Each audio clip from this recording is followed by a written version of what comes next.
I used to think the worst part about living in an HOA neighborhood was the passive-aggressive newsletters like, "Do we really need 3 pages about mailbox paint coats?" But no.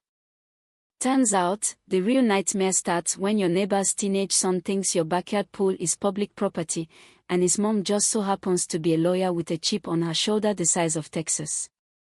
I didn't expect locking my own damn gate to kick off a full-on suburban war, complete with live streams, viral accusations, and a lawsuit that almost destroyed my life. But here we are. Let me back up a sec. My name's Marcus Bell. I'm 35, divorced, work from home as a property insurance adjuster. You'd think, given my job, I'd be smarter about protecting my own assets, but divorce does something to your brain. Like, I was standing in my backyard staring at this algae-filled disaster of a pool, thinking this pity's gonna be my fresh start. I had about $18,000 left after the split. That pool took $18,200 to renovate. So yeah, I overextended by $200 and figured, what the hell, I'd it Roman for a month. The contractor said everything would be new liner, filter, deck, chemicals, the works. It was supposed to be the one peaceful space I had left. Then one day, while measuring the deep end, the contractor casually goes, "Someone's been swimming here." I laughed. Pool had been drained for months, and I work from home, there's no way. But he points out these faint towel marks on the fence, that familiar chlorine smell lingering in the air, the chemical levels dipping faster than they should. And suddenly, I start connecting dots. I'd ignored wet footprints, shifted furniture, the subtle feeling that someone had been there while I was inside working. Next thing I know, there's a knock on the door. Enter Patricia Williams, HOA president, clipboard in hand, smile so tight it looked like it hurt. She introduces herself like she's auditioning for a courtroom drama. Says my pool installation needs proper documentation for compliance. I'd been living there 6 months, no one had mentioned a damn thing. As she fired off questions about permits, contractors, property lines, I noticed this kid watching us from an upstairs window in the house across the street. Maybe 16, dark hair, smug grin. I nodded at him, smirked and vanished. "That your son?" I asked. Her tone changed instantly. "That's Brandon. He's involved in community activities." That phrase chilled me. Not because she was proud, no, it felt more like a subtle warning. Like she knew exactly what was going on, and she was letting me know I should tread carefully. That night, I bought and installed 4 security cameras around the pool, on the fence, full coverage.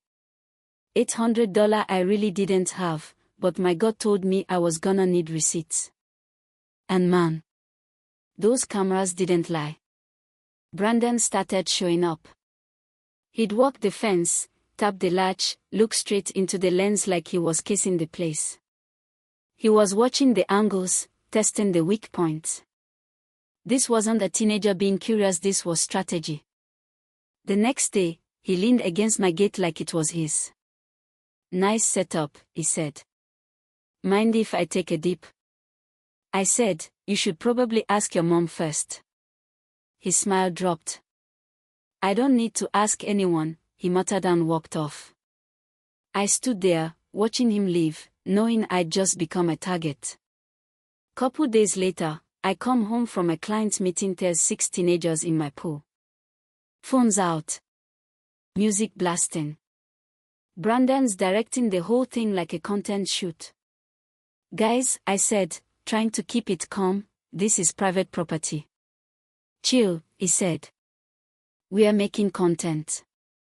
One of his friends actually called me a Karen. "I'm 35, but sure, go off." I raised my voice. Told them to leave. What I didn't realize was they were streaming the whole damn thing live.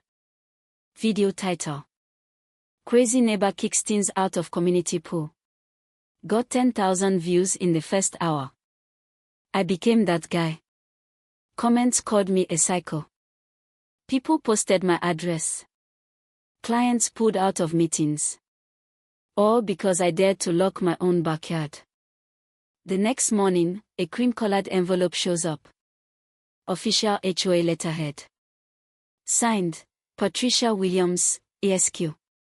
And that's when I realized this wasn't about Brandon. This was orchestrated. See, Patricia wasn't just HOA president. She was an attorney with a record 3 prior lawsuits settled quietly, all against other neighbors. All of them moved away. Now it was my turn. Things escalated fast. More kids, more damaged broken tiles, cracked pump housing, busted latch. Every incident documented. My insurance agent warned my repeated trespassing could void my liability coverage. If someone got hurt on my property, I'd be screwed. So, I installed an electronic lock steel bolt, 6-digit code. Brandon tried it that same day. Punched buttons, shook the gate, then like clockwork fired up a new live stream. This psycho locked me out, he told his 20,000 followers. All I wanted was my basketball. Basketball. What basketball? That night, he climbed the fence. Slipped. Got stuck. Started screaming for help, camera rolling the whole time. Patricia runs out, calls 911, yelling about a trap I set for children. Police arrived in minutes. Next morning, I'm hit with a lawsuit $50,000. Emotional trauma, unlawful detention, child endangerment. Every legal term she could weaponize.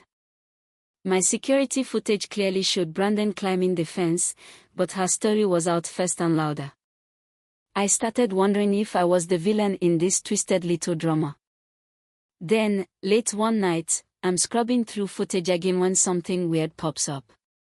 From a few days before the fence incident, I see Brandon. Practicing. Falling, limping, crying out. Over and over. Using stage blood. Filming takes. It was a goddamn rehearsal. And guess who's in the background, coaching him? Patricia. Counting him in, adjusting his posture, miming injury reactions. She wasn't just enabling this, she was producing it. I called the detective assigned to my case. Handed over everything. Turns out, their digital forensics team recovered even more DMs, fake review campaigns, planning documents. Patricia had built an entire fraud machine out of her role as HOA president, with Brandon as her actor. The arrest happened a week later. Brandon first. Coughed quietly on his front porch. He looked at me, no rage, no smirk, just this blank, stunned kid realizing he wasn't the hero of his own story. Patricia. Whole different energy. Screamed about civil liberties, threw around legal jargon like confetti. Claimed I was persecuting her for pool access. As if trespassing was a human right. The story exploded in local media. HOA president arrested in fraud scheme. Her law license got suspended. Her son got community service fittingly, pool safety maintenance. And me. Well, I got my piece back. But here's the part you didn't see coming. 6 months later, Brandon showed up at my door under court supervision asking to help with pool work as part of his community service. At first, I didn't say anything. Just handed him the schema. He worked hard. Learned about chemical balance, filtration, liability risks. One afternoon, mid-clean, he looked up and said, "I really thought you were just some angry dude who hated kids." I didn't get how much work all this was. He asked if I'd ever forgive him. I didn't answer. But I showed up the next day and let him in to clean. Sometimes that's enough. Now there's a sign on my gate, "Community welcome, please ask first." Because at the end of the day, it wasn't about the pool. It was about respect. Communication.